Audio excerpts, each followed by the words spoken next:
ஆமாங்க, நீங்க பாக்குற இந்த நம்பர் தான் அது. பேங்க் நிஃப்டி இன்னைக்கு ட்ரேடிங் நடக்கும்போது 58,968.65 அப்படிங்கிற ஒரு புதிய வரலாறு காணாத உச்சத்தை தொட்டது. இது உண்மையிலே இன்னைய மார்க்கெட்டுக்கு ஒரு முக்கியமான மைல்கல்.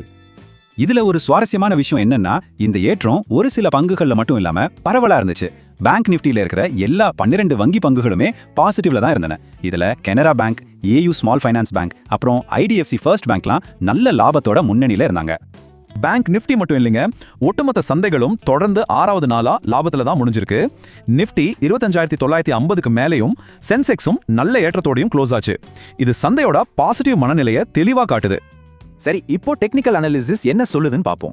எஸ்பிஐ செக்யூரிட்டிஸ் சேர்ந்த சுதீப் ஷா என்ன சொல்றாருன்னா, இண்டெக்ஸ் அதோட முக்கியமான மூவிங் ஆவரேஜ்களுக்கு மேல ட்ரேட் ஆகுது. இது ஒரு நல்ல அறிகுறி. 58,800 அப்படிங்கிற முக்கியமான லெவலை தாண்டி ஒரு சஸ்டெயின்ட் பிரேக் அவுட் கொடுத்தா அடுத்த இலக்கு 59,500 நோக்கி போக வாய்ப்பு இருக்குன்னு கணிச்சிருக்காரு.